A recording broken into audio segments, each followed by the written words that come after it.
Middle education के एक धमाकेदार वीडियो में आपका स्वागत है।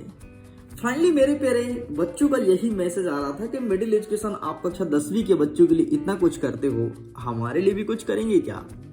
आप लोग का मैसेज जैसे ही पढ़ा मैं एक्टिव हो गया एंड फाइनली लीजिए अब कक्षा 9वीं की हिंदी के उन सभी क्वेश्चंस को लेकर के आ चुका हूं जो आपके एग्जाम में देखने को मिलेगा।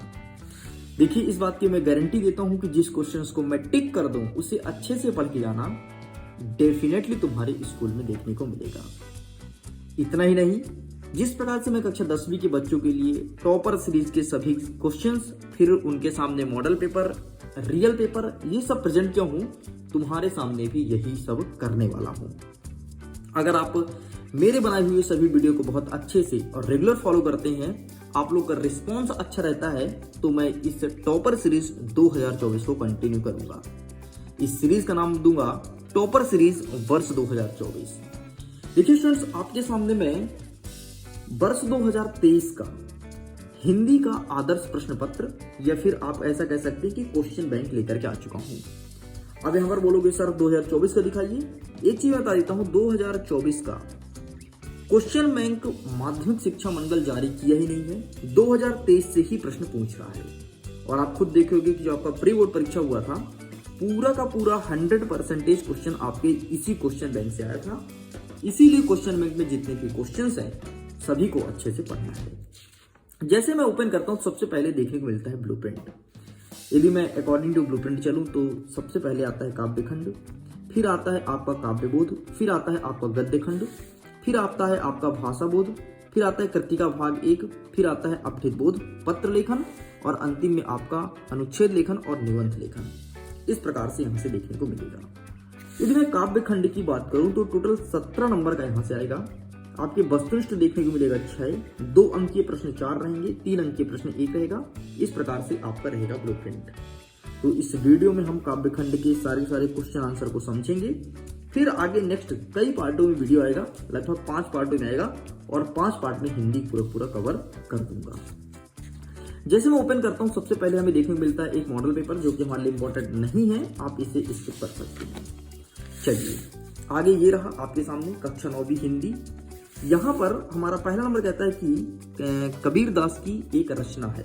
ये तुम्हारे परीक्षा में देखने को मिलेगा और यहाँ पर इसका सही आंसर बीजक हो जाएगा। बहुत ज्यादा इंपॉर्टेंट है, तुम्हारे एग्जाम में 100% देखने को मिलेगा। चलिए आगे बढ़ते हैं। नेक्स्ट कहता है रसखान किस भक्ति शाखा के कवि हैं? तो आप सबको पता है कि रसखान जो थे वो कृष्ण भक्ति शाखा के थे। ये बहुत ज्यादा इंपॉर्टेंट है, ये दोनों क्वेश्चन आपको प्रिपेयर करना है। आगे देख लेते हैं। नेक्स्ट क्या कहता है, प्रश्न क्रमांक 4, सुमित्रा नंदन पंत का जन्म कहाँ हुआ था? तो इसका सही आंसर आपको लिखना है कौसानी गांव में, अर्थात ऑप्शन नंबर आ इस करेक्ट आंसर। इस प्रकार से पहला, दूसरा, चौथा ये तीनों इंपॉर्टेंट है।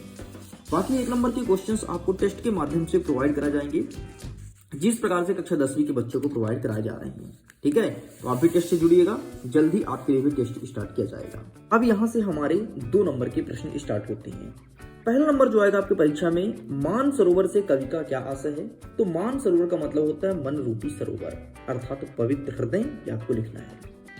नेक्स्ट कहता है हथकड़ियों को गहना क्यों कहा गया है? तो सिंपल से यार, आपको पता है कि हथकड़ियों को गहनों का उपयोग अपराधियों को बांधने के लिए करते थे। लेकिन कवि का ऐसा कहना है कि देश प्रेम तथा स्वतंत्र सेनानियों के लिए गहनों से कम नहीं है क्या ये हथकड़ियां?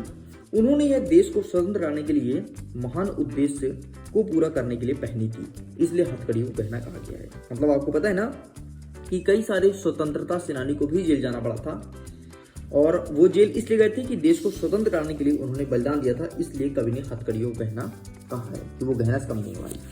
आगे बढ़ते नेक्स्ट, हमारा 5वां नंबर कह रहा है कि कोयल की कूकू सुनकर कवि माखनलाल चतुर्वेदी की क्या प्रतिक्रिया थी? ये प्रश्न पहले पूछता था लेकिन अब नहीं आएगा। आपके एग्जाम में प्रश्न देखने को मिलेगा कि कवि माखनलाल चतुर्वेदी को कोयल से ईर्ष्या क्यों हो रही थी? तो यहाँ पर आपको लिखना है कि कोयल स्वतंत्र है, स्वच्छंद होकर के उड़ सकती है, परंतु कवि काल कोठरी में कैद है। कोयल की गीतों को सुनकर लोग खुश होते थे, जबकि कवि को रोना भी बना था, इसलिए उन्हें कोयल से ईर्ष्या हो रही थी। मतलब कवि ऐसा कहते थे यार कोयल जैसे हो ना, एकदम स्वच्छंद उड़ो, कोई टेंशन नहीं, चिल करो जिंदगी में, और कभी ऐसा चिल नहीं कर पा रहे थे, इसलिए इनको ईर्ष्या हो रही थी। ठीक है, नेक्स्ट क्वेश्चन जो आपके एग्जाम में आएगा, कभी पंत ने गांव को हरता जनमाना क्यों कहा है? तो भैया इसलिए कहा है कि खेतों में अनेक फसल और फूल रही है, वह खेत में दूर दूर तक मखमली हरियाली में फैली हुई है।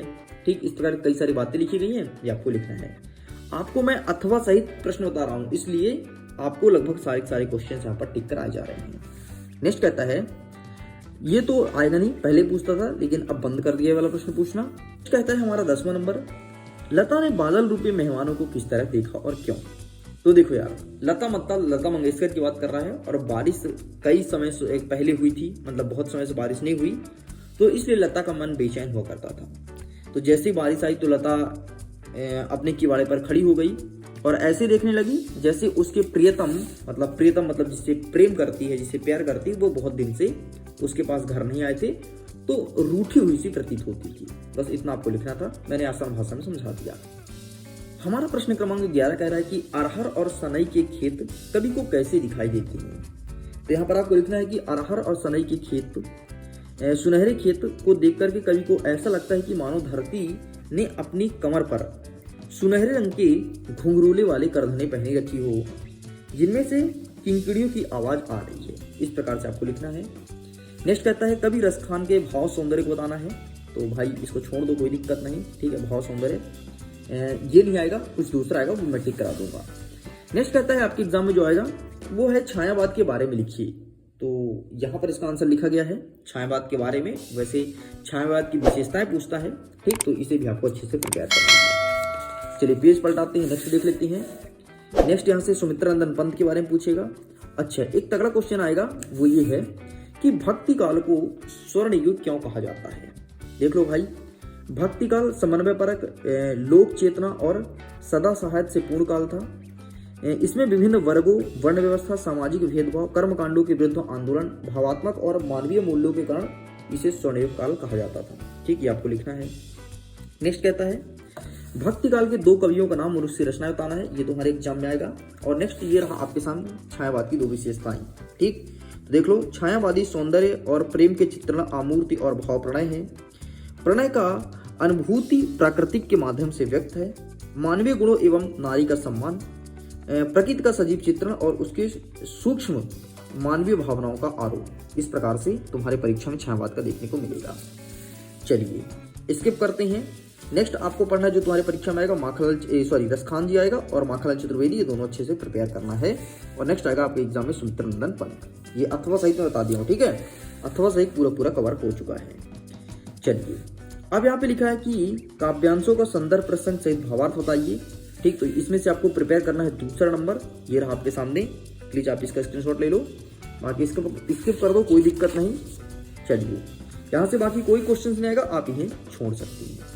तो इस प्रकार से स्टूडेंट्स आपका इकाई नंबर 1 काव्य खंड के सारे क्वेश्चन आंसर को मैंने कंप्लीट कर दिया है। उम्मीद करता हूँ वीडियो काफी पसंद आया होगा। वीडियो पसंद आए तो वीडियो को लाइक कीजिए, अपने दोस्तों के साथ शेयर कीजिए। अगर पहली बार सब्सक्राइब जरूर कीजिएगा। 17 नंबर का पूरा पेपर कवर हो गया है। जल्द ही मिलेंगे नेक्स्ट पार्ट में, जिसमें आगे क्वेश्चंस को कवर करेंगे। हम करते हैं वीडियो को एंड। एग्जाम के लिए ऑल द बेस्ट। रिस्पॉन्स अच्छा रहा तो नेक्स्ट वीडियो कंटिन्यू करूंगा, नहीं आया तो वीडियोस आना बंद हो जाएगा, इस चीज को ध्यान रखिएगा। Okay, bye bye.